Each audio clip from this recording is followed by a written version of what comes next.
Welcome to What Makes Us Human, a space where we have conversations about what makes us who we are. Each person comes in with their unique perspective to explore this age-old question. So let's welcome today's special guest. Daniela Sarnacchiaro is a California native who's called Italy home for 15 years. She holds a master's in psychology and spirituality from Columbia University and is a certified somatic coach, blending mindfulness, somatic practice, and her own 5 elements model to help people find purpose. Having known grief and loss intimately, she creates safe spaces for others to grieve, heal, and rediscover what makes life meaningful. So welcome, Daniela. Thank you, Yushti, and thank you for having me today. I'm so glad to have you here. And yeah, just to begin, I wanted to ask you what makes us human. Yeah, that's such a big question, and I think humanity has been asking that for thousands of years. And I think that's also part of what makes us human is the fact that we've been asking that question for so long, and the fact that we're still living in the mystery of it. Excuse me. And yeah, like we still don't really have the full answer. We might have pieces of it. And also like just the full range of human emotions that we have that we experience, that we can actually talk about, we can write about, we can reflect on. These are things that I think are very specific to humans. I mean, there's this, I also think about the fact like what's not human, right? So like static things, buildings, like they're like what is that? So if it's static, we are dynamic, we have movement, we listen to music, we dance, we have conversation, we have community. And different from animals, we can imagine things, we have fantasy. There's yeah, I mean it's this we could talk on and on about it. There's just so much. Yeah, I find it so fascinating that you brought up the question of also what doesn't make us human or what's not human. And I think that's also a fascinating way to look at what makes us human. And I love how you brought up the dynamic static polarity. And along with that, the beauty of emotions and the whole spectrum of emotions and being able to feel that. And yeah, I'm curious because you're also a person who holds space for a lot of grief and loss. And just looking at the spectrum of human emotions, how do you feel that it supports or enhances the human experience? Yeah, I think grief, well, I think also other animals do feel grief, but the thing is like whales, for example, we've seen like the mother whale grieving their children. Humans can like deeply feel grief, especially if they've lost a close loved one, and I think that just shows the power of love as well. And I think that also the beautiful thing about being human is that we can go through the waves, and we need to go like sometimes we need to go really deep into it and feel it and kind of have it move through us, and then we can feel the joy. And without the grief we wouldn't feel the joy, and so we kind of need to go through those up and down waves. And yeah, I think it's really important, and it does show our humanity when we feel all the depth of grief and love and joy and sadness. Mhm. Yeah, and can you tell me a little bit more of how either you've facilitated it or how you've experienced of moving through the emotions? Because I think sitting with some of the heavier emotions is also, as humans, as important as it is, it's also very difficult. So, yeah, how do you facilitate the movement between emotions? I think the first thing, I think a lot of people try to avoid it or try to push it down, and I think it goes to a deep place in the body, and then it kind of can manifest in different ways. So I think the first thing is to not be afraid of the emotion and to really to name it, yeah, to hold space for it, to allow it, to welcome it, to maybe find where it is in the body and kind of talk to that part of the body. I'm also a somatic coach, so yeah, definitely talking to the body with there's so much wisdom in there. And sometimes what might seem like if you're maybe like projecting or like there like something in your life comes up, but it's actually not, that's not the thing. Like you think something is bothering you, but it's really like something, it could be grief or sadness underneath that. So just kind of like exploring it, identifying it, and then like being okay with feeling it, but obviously, or not obviously, but it's I think it's important to have community and to have people who can hold that space. You don't have to face it alone. Yeah, and that's something that you mentioned earlier on as well, something that makes us human is the fact that we have community and we have these relational spaces. So, can you speak a little bit more about that and the importance of it? Yeah, I think so. I host retreats and like it's so beautiful, especially when people don't know each other and what can come up like in these circles of people and the like the vulnerability and the sharing and also when someone is sharing, maybe someone identifies or feels like relates to their story in some way. And I think it's really comforting the more that we share, the more we hold each other in these spaces and lift each other up, give people hope. I think for me, the most important thing when I share my story of grief, having lost both my parents and my husband all before I turned 28, I think it's really important to me to share hope and optimism that your life doesn't have to end when your loved one's life does. Yeah, I had full body chills when you just said that. And, even for potentially people listening in who have lost people, and if the message of hope that you have, how would you elaborate on that, or what would you share with people struggling?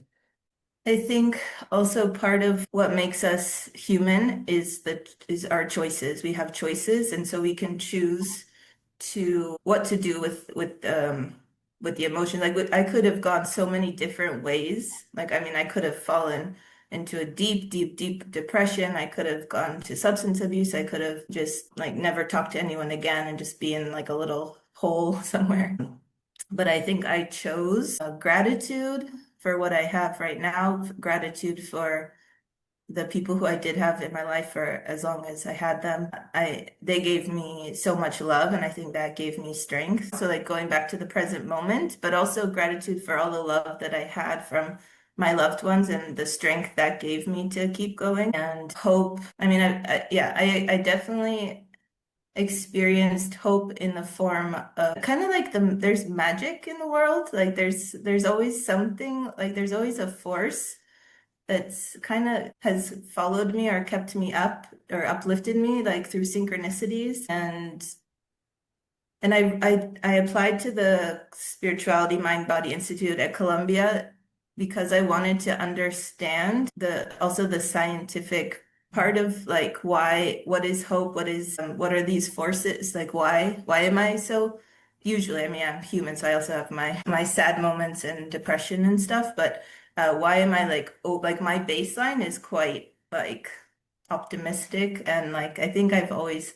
kind of followed the magic. And so I applied to Columbia to understand more of like positive psychology and where is that strength and hope coming from. And like Dr. Dan Tomasulo's positive psych class or I don't remember the title, but it was basically a hope class. And it was so cool to learn about like the science behind it and the studies and like it's a real force, it's an actual force and it exists. And so we can choose hope, we can choose gratitude every day. We can choose how we want to live our days every day. That's so beautiful. And I think what I love about what you shared is it gives people also autonomy, right? To decide how to move through life. And having a baseline of optimism is also such a lovely thing. And I'm curious to know if that's always been the case or if it's something that you've cultivated. So, I think my mother, she died when I was 6 in a car accident, but I have a really good long-term memory. So I really remember her so well, like her smell and her laugh and I was with her like every day. She owned a boutique in downtown San Francisco, and so I would drive across the Golden Gate Bridge with her every day. And she was a very spiritual person, and she was just this light. And so I think just being in her light was like was my foundation. And in Dr. Lisa Miller's, our program founder's book, oh, The Awakened Brain, I saw this sentence and I underlined it because I'm like, I think that's it, is like, that's the answer, is we are protected 80% against depression if our mother was spiritual. And so I was like, oh, maybe maybe that's like where it's coming from. I think she's like, my mother is I mean, I have lots of angels now, but I think my mother's like this, still this driving force from the other side or another dimension. And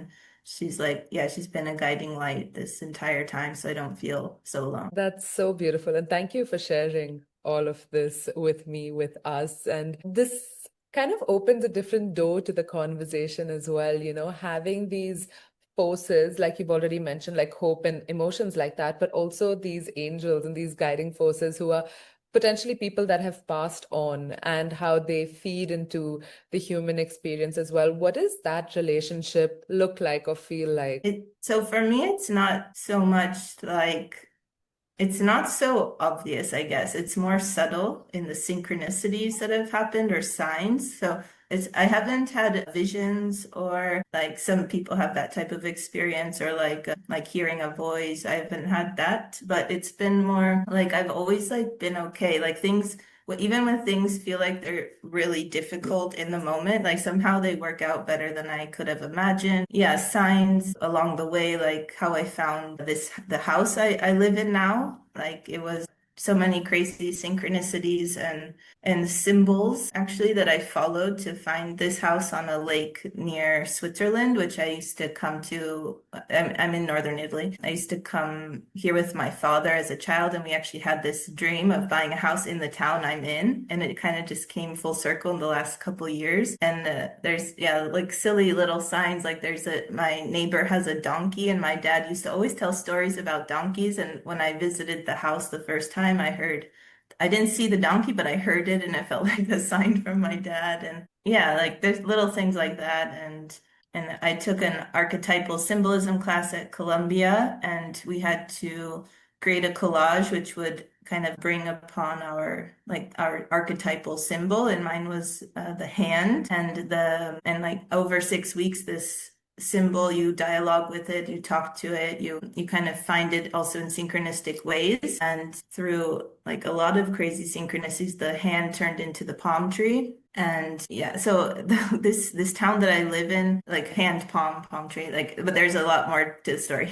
But anyway, this town I live in, which is really crazy, is like just covered in palm trees. And it's like you wouldn't think like like northern Italy or near Switzerland would have this kind of like tropical vibe, but there's like palm trees even on my house, on my property. There are palm trees, and I found a video of my mom dancing. She was a belly dancer.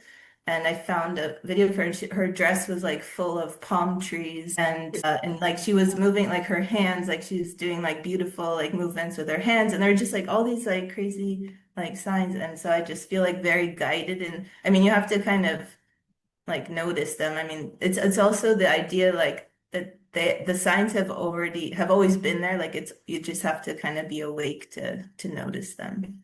Firstly, what a magical journey with these synchronicities and with even your mom coming through, with your dad coming through. I think it's so beautiful and so magical. And like you said, even with synchronicities, they're subtle for a lot of people and for you particularly as well. But it's also attuning to the magic and also like just the art of noticing these little things, which actually turn out to be so significant because it has so much meaning. And would you say that it was through the courses that you took that you became more tuned to it, or what was that process like? I've always noticed, I feel like I've always noticed synchronicities. Like another crazy one is I took a photo of my late husband 6 days before, or I didn't, I mean, I was taking a photo of my friends, and you can see his face in the background, and it was 6 days before I even met him.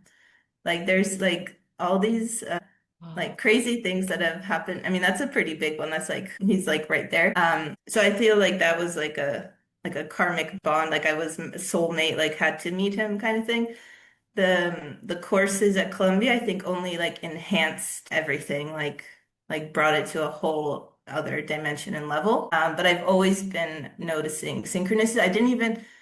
I don't remember when I even learned about the word synchronicity, but when I was younger, the word I knew was serendipity, and that was my favorite word. And then I think probably in my 20s I learned the word synchronicity, so that's like the new word. But I've always kind of been attuned to it, and I think Colombia just like tenfolded it. Yeah. Even with your late husband, that's such a big one. And I love how it's also kind of followed you, different language, but always sort of followed you since you were young. But when you were talking about your late husband, you used the words karmic bond and soulmate. And even the relationship that you have with your mother and your father and the way you've spoken about it, it feels very deep. It feels extremely special. And I'm curious to know what your perspective is on, these relationships that we have that leave such a lasting impression on us, and how that also either facilitates or catalyzes our journey through this earthly realm. Yeah, I feel like people come into our lives for a reason, and like it's no coincidence. You know how they say we choose our family even before we're born. Like I definitely chose this life even if I don't have them with me right now.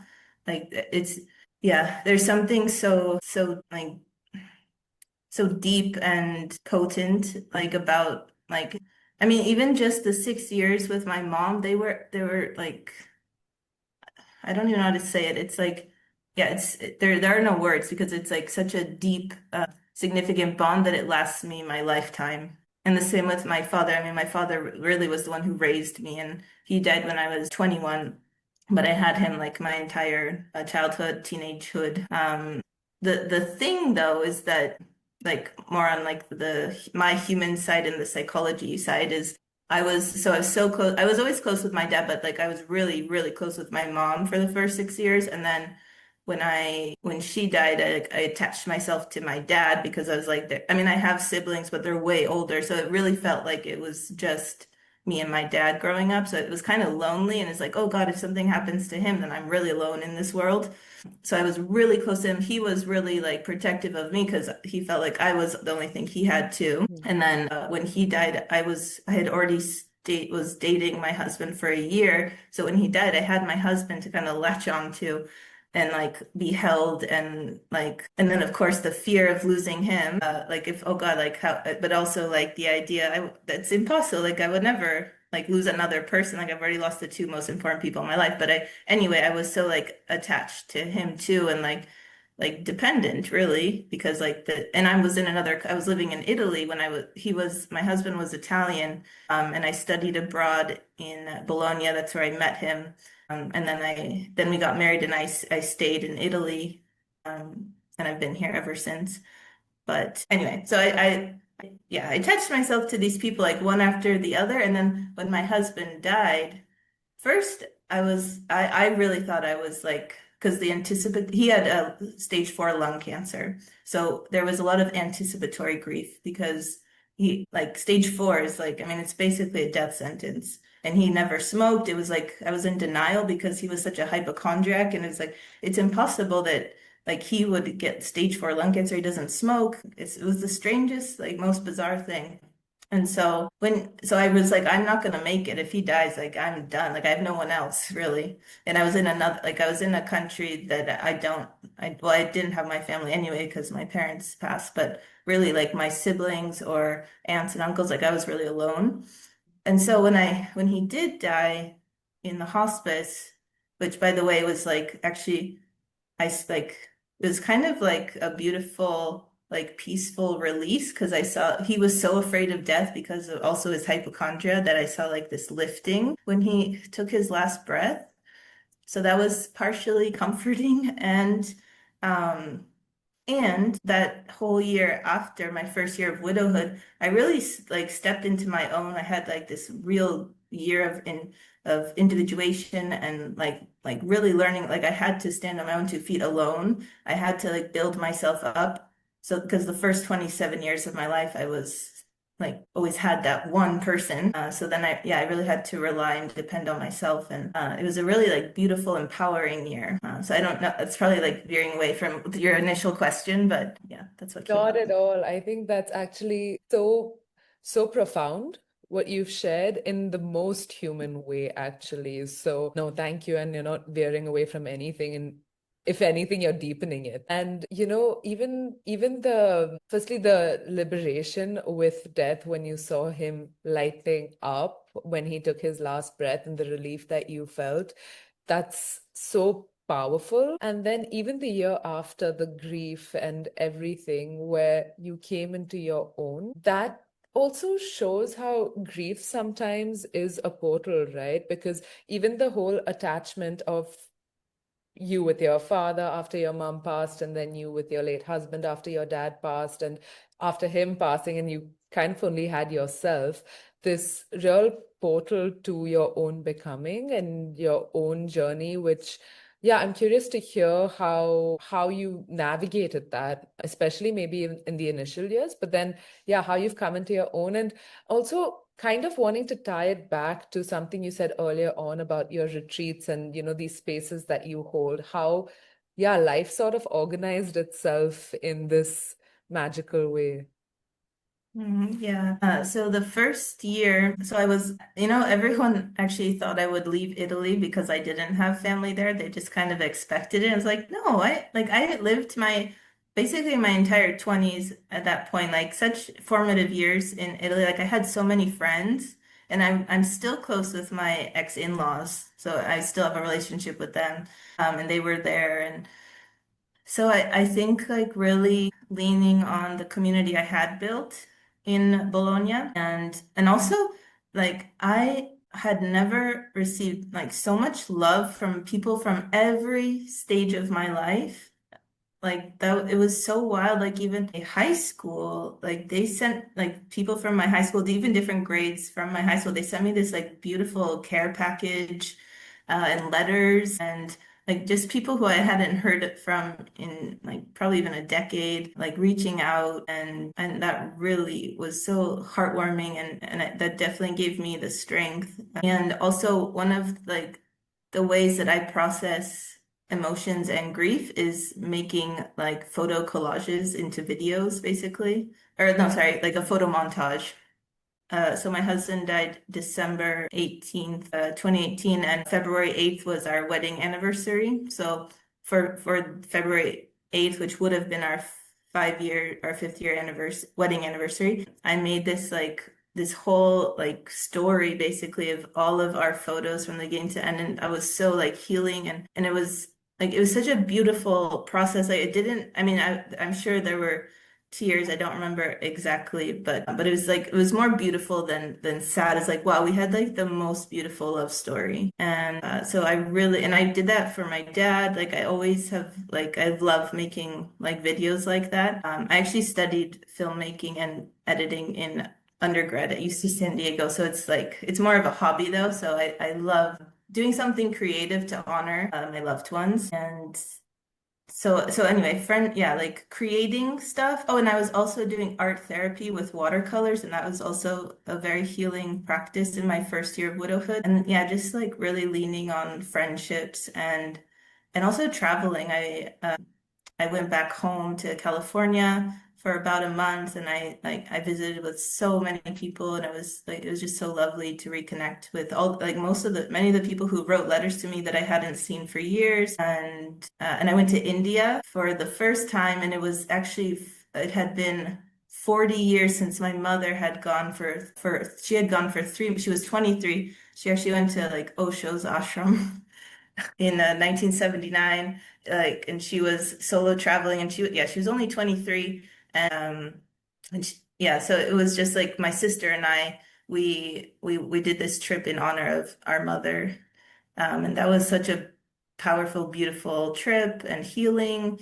And so yeah, travel and friends and creativity, and I think those are all kind of, That's yes. such a lovely way to also honor these people and these experiences, right? Like whether it's the montage or you traveling to honor your mom, I think Like when I'm thinking about it in terms of what makes us human as well, it's firstly the art of honoring them and in these unique ways that are meaningful to you, even with watercolor as a way of expression. So it's really interesting how the different things that you've touched upon, community, expression, and even honoring, yeah, honoring memories through montage, creativity, and traveling.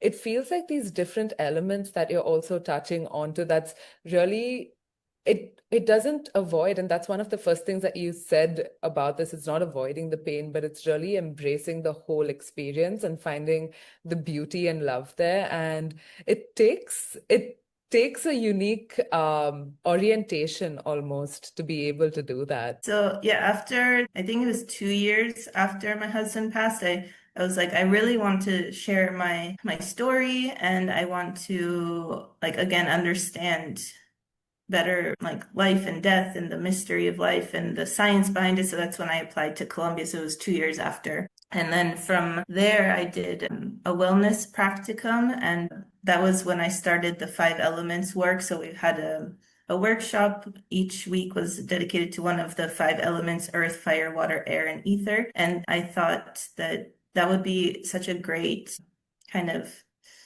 structure for a retreat. So every day is dedicated to an element. And my research was based on a kind of like a roadmap with the five elements and purpose research. So what makes a life like purposeful and meaningful, and how to cultivate that, especially in early adults, because I felt like a lot of people were asking during my master's, like to me and to my cohort, like, what are you going to do after this? Like, what are you going to do? And like a lot of people were like, I don't know yet, or I didn't know. And so I felt like there was some like loss of direction and clarity for some people, for me especially because I was like, I know something's gonna come out of this and it'll come in divine timing, but I didn't know like what it would look like. So I really dove into to purpose work and cultivating that and like what's a fun way to do that. So I kind of put all the ingredients that we need to cultivate purpose into each different element. And then I have a really tight bond, I guess, or there's probably a better way to say that, with Sicily. And I wanted to do a retreat in Sicily. That was my first retreat because Sicily has all the elements. It has the volcano Etna, so the fire, and it's on this like really like it's like a really rich, like powerful feminine land, and it has the sea. It's an island, so it has like all the elements, right? So I was like so excited to start there. So that was my first retreat on the foothills of the volcano.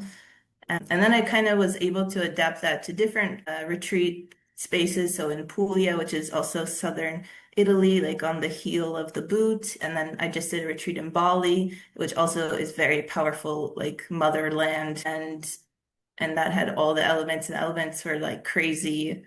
Like the like Bali really held the elements. Like it was raining on water day, it was windy on air day. It was incredible. So yeah, so that's kind of what happened is it was like from Colombia into like bringing my research alive basically into the retreat space, and yeah, it's been really fun so far. That sounds incredible. Wow. And I've I'm curious to hear a little bit more on, the elements with regard to the purpose work and, like I guess in a nutshell, how do each of these elements play into that? Yeah. So what I really love metaphors and I love imagery. I'm a very visual person. And so I was like, I would love to help people create this like beautiful inner world that they can like bring up and imagine at any time. So I created five different guided meditations for each element. And within that, how it's related to purpose is, for example, earth is like it's like know thyself. It's like the first step is self-knowledge. So getting to know your core values and like and basically exploring your inner landscape. So because the whole point is that everything we need to know is in our unconscious, and it's like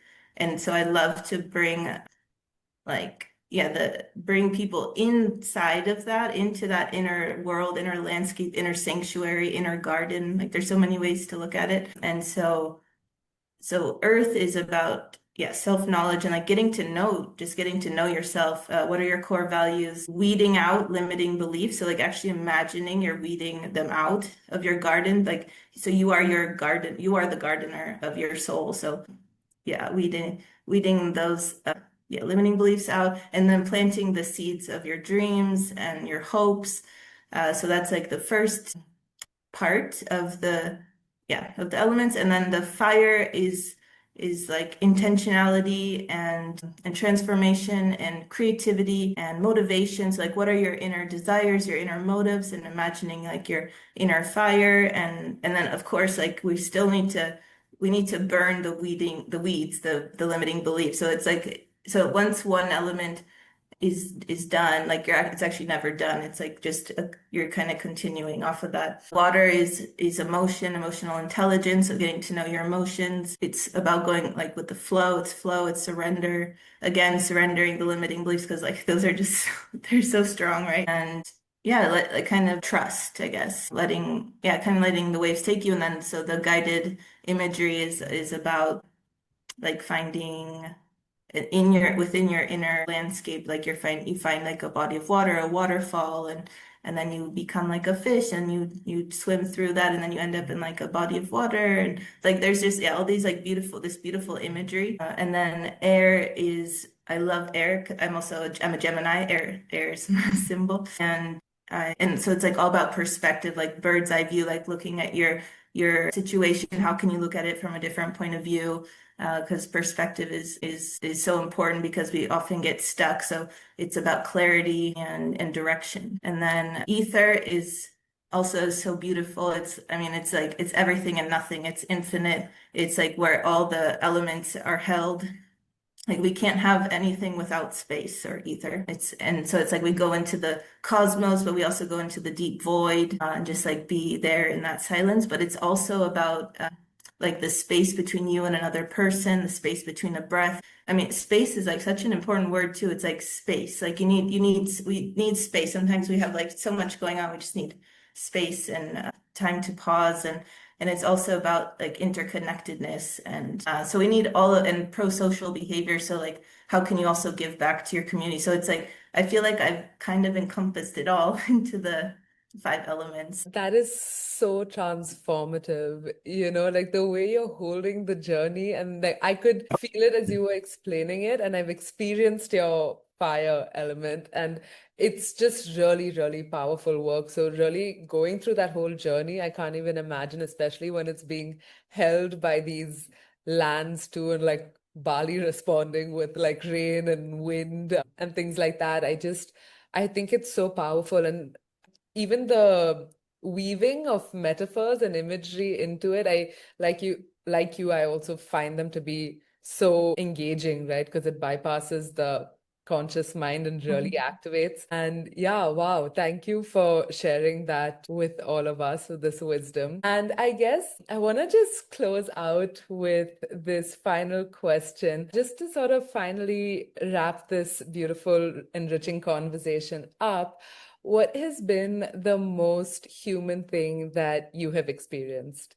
Wow, that's a great question. I feel like, well, so the first thing that pops into my mind is that I do feel, so though my baseline, as I said, is kind of like optimism. I mean, I do go through these like funks basically where it's like I feel like I feel like what is my purpose? Like I'm doing all this purpose work and then I go back to like, well, what is the meaning of life? Like, I feel like we kind of go in and out, but we need to kind of fall back because then I feel like we come out stronger and like with more information and more wisdom. And so I think like I mean I'm really like I'm still human, so I still feel grief after all these years. I don't let it, I guess. Like it can last even like up to a week or two, but I don't let it, like I know that it's going to pass. Like I don't let it take over. Like I'll be like, okay, this is one of those weeks where it's like I'm kind of in this lull, like not feeling social, like I don't want to like see anyone and talk to anyone. I just kind of want to be on my own and I don't like it, but I'm gonna like kind of go through it, go through the motions, and I know I'll come out of it. I know this is serving some type of purpose for maybe I'll be working with a client who's going through this and I need to feel it myself so I can help them. Wow. And even the intentionality with that, the finding the meaning behind this experience and also holding clients in such an intentional way is such a gift. Your clients are lucky to have you. Thank you. Yeah. Well, thank you, Daniela, for sharing and sharing so personally as well, because I think those stories actually have the biggest impact on us as fellow humans. So thank you for sharing. Thank you for sharing your work because it is so beautiful. And yeah, and for people listening in, even to like visit your website and things like that if they feel called to your work, because it is truly beautiful. Oh, thank you so much. Thank you, Yushti. Thank you. Thank you for tuning in. If this conversation stayed with you, share it with someone you think would feel it too. And if you have your own answer to the question, I'd love to hear it. Until next time.